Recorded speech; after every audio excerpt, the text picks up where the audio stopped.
Amazing. Go. Not giving up. Go. Blowing things Go. up. Come. Go. See? Sorry. No, did you sense I was behind you? I knew it was behind me, but I couldn't see you pointing at me. Right, okay. Right, sorry, go on. Communicate. Communicate. Listening to us. Patience. Approachable. Make things achievable. Smiling. Come. Humour. Taking the mic. Using tech. I was going to ask about using tech. Tactical ignoring. Organisation. Hunter. It's all right, you need to. Banter. Banter. Accent. Accent, you can do any accent. Come on, give us an accent. Well, Where it do you depends what you begin? want. Oh, that's just brilliant! Where am I from? Just guess. Do you use that in your classroom? All the time. Yeah, but sometimes I don't know I've done it. You know, shall I tell you something, okay? It's tough to talk. It's tough to being a rock star. Okay? And you use that sort of thing in the classroom? Yes. Is that real life? Apparently. Right, Don't okay. I? Every 5 minutes, every 5 minutes. Okay, one skill that you know you're particularly brilliant at. Remembering kids' names. That's one I can't do. That's one I can't do. I bow to you all. I bow to you all who can remember names. As a teacher, before I became a full-time freelance consultant in January, and I was teaching 723 children a fortnight. It was really, really hard for me. Really, really hard. And I had to think of them just visually, because I could never really get all of their names. And it's a real skill. It's a talent. Well done. And that is a real talent to engage people, isn't it? With the first name, always with the first name. Okay, when we think about classrooms, we think about children engaged. Somebody said excited, enthusiastic, happy. Okay, doing things, showing things. On the floor, not in a classroom, outside. Does learning ever stop? No, no. I've learned so many things down there this evening, and Howell and I are good friends, and we often work together, but he's got new material tonight, and I'm learning some new things. I've learned great things from you today. I know that you have brilliant perception skills when you look at autistic kids. I know that you're really, really good at remembering names. I know that you have a wealth of terms to describe active learning. I know that you can actually use different accents in classes, and I know many others of you can do other brilliant things as well. Do you use your own talents and skills to engage children in learning all of the time? Okay. So these, when I put this into Wordle, this is what I got: encouraged, motivated, inspired, excited. Excited. Why would kids be excited to come into your classrooms for learning? Why would your lessons be better than anybody else's? Because we have fun activities every lesson. Every lesson. Oh my gosh, you must be absolutely exhausted. Can you share with us one of your funniest lessons, or one of your most engaging lessons? Doesn't have to be funny, but fun lessons. Just one yesterday where the students were, it was year 7s, and they were just using iPads and finding out different information using QR codes, and there's a little quiz with the QR codes as well, and so all the information was there using their iPads, but having to move around the room, find where I'd hidden some of the QR codes as well, because some of them were hidden, to answer their questions, so they had to rummage a bit. And so it was just sort of a bit of a treasure hunt with learning in the lesson. Okay, so if we unpacked and unpicked that learning, let's think about what we had there. We had quizzes, we had engagement, we had physical movement, we had children actually looking for things, we had the use of technology. Yeah? Okay, anything else? What were you doing? Learning about habitats. You were learning about habitats. I wasn't, they were. Okay, I was learning about we... what they were doing. Right, okay. So sometimes, you know, for a really, really, really good, outstanding teacher, pulls to the side and observes and watches and looks at children being curious and respectful to each other, finding things out. And you know, 9 times out of 10, if they don't know, who do they normally ask? Really? No. Each other. Yeah, they ask, yeah, their elbow partner or their buddy, because they feel slightly ashamed that maybe they're not going to get it right. Because that shameful aspect of, oh my God, what if I don't get it right? It's dreadful, isn't it? Think back to when you were in school. I was so embarrassed if I was going to get an answer wrong. But now our curriculum is changing where it's all about independent and creative thinking.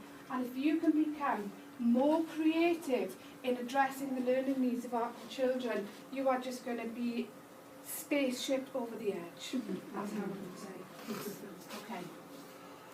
When was your last amazing learning experience? Now, this is you as a learner, not as a teacher. Okay? Why was it amazing? What did you learn and how did you learn it? Okay? This time, up from your chairs, move to a chair which is at least 4.5 feet or 2 meters away from you. Go. Really interesting. What you said there was really provoking. Are books inside us or are we inside books? I like that. I like that. That's brilliant. Go to the Thank website, thank.co.uk, write it in. Ian Gibbert would be really proud. It's like a special needs child said to me, does a thick-tipped felt pen flow faster than a thin-tipped felt pen? That's one for the teeth for a start, but that's a special needs kid. Does a thick-tipped felt pen flow faster than a thin-tipped felt pen? And do you know, I don't know. Is there a scientific answer to it? Anybody a scientist in here? Does it? Does it? Does it not? I suppose it depends on the size of the core. Flipping heck, it was just, you know, it was a whole hour of conversation. Physics, numeracy, thinking, it was just absolutely amazing. And we all got hooked in by the fact that he had 2 new pens from his grandma. One thick-tipped, one thin-tipped. And he was tattooing on his arm. Rather brilliantly, actually. Brilliantly, really brilliant. I didn't stop him because it was something that he had a talent for. And other teachers might have stopped him. So we took a picture, we put it up on the school. He was really proud. Engaging the child in learning, thinking about a talent that he or she is really proud of.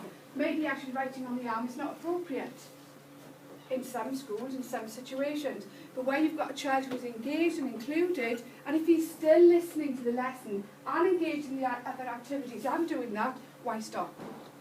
Okay, let's move on. So, what does inclusive learning and teaching look like, and what does it feel like? Okay, what does it look like? What do you think inclusive learning and teaching looks like? No hands up. No hands up? Everybody engaged. Everybody engaged. How do we know they're engaged?